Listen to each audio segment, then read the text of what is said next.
دو مسئلے ہمارے مطلبی مسائل میں سے مسائل حج کے سلسلے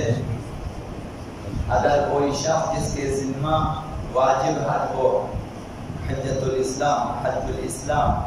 جو انسان کے اوپر مستطیع ہونے کے بعد واجب ہو جائے، تو اس کے ذمے ہو اور پھر مر جائے، وہ ادا کرنے سے پہلے مر جائے، اور اس شخص پر خمس بھی واجب ہو یا مثلا زکوٰۃ بھی اس کے ذمے واجب ہو، اور جو ترکہ اس نے چھوڑا ہے اس کی جائیداد جو اس کے بعد باقی ہے، ان سب کے لیے کافی نہ ہو کہ خمس بھی ادا کرے، یا مثلا اگر زکوٰۃ واجب ہو وہ بھی ادا کرے اور حج بھی ادا کرے، سب کے لیے کافی نہ ہو۔ تو اس میں پھر دو صورتیں ہیں، وہ مال جس میں خمس ہے وہ اگر موجود ہے تو پھر واجب ہے کہ اس میں سے خمس ادا کریں، اور وہ خمس زکوٰۃ حج پر مقدم ہے، سب نہیں کر سکتا تو پھر حج کو رہنے دیں، اور اس موجودہ مال میں جو خمس واجب ہے اس سے خمس ادا کریں، یا اگر زکوٰۃ واجب ہے زکوٰۃ ادا کریں پھر حج کو رکھیں گا۔ لیکن اگر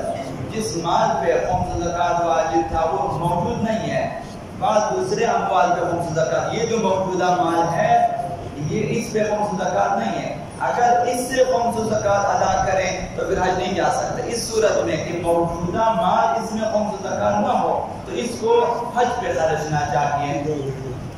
یعنی اگر موجودہ مال جائیداد جو کرنے والے کا ہے خود اسی میں خمس زکوٰۃ ہے تو پھر خمس زکوٰۃ مقدم ہے حج پر، اگر اس میں خمس زکوٰۃ موجود نہ ہو اور دوسرے اموال پہ خمس زکوٰۃ ہے تو اس صورت میں حج مقدم ہے کہ پہلے حج انجام دے۔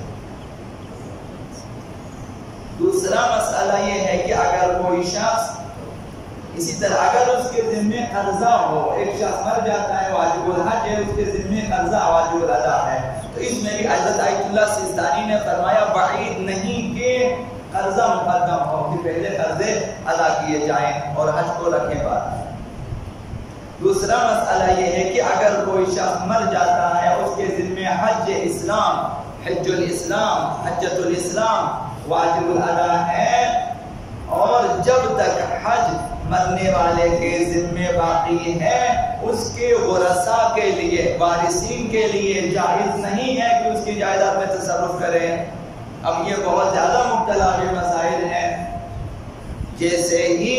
مرنے والا مرتا ہے اب وارثین تو شروع کر دیتے ہیں، اس میں تصرفات شروع کر دیتے ہیں کہ یہ مثلا اس کے چلو بھائی جو ہے تجہیز و تکفین تو صحیح، اس کے بعد کے جتنے اخراجات ہیں ان کے مہمان آ جاتے ہیں مثلا وغیرہ وغیرہ،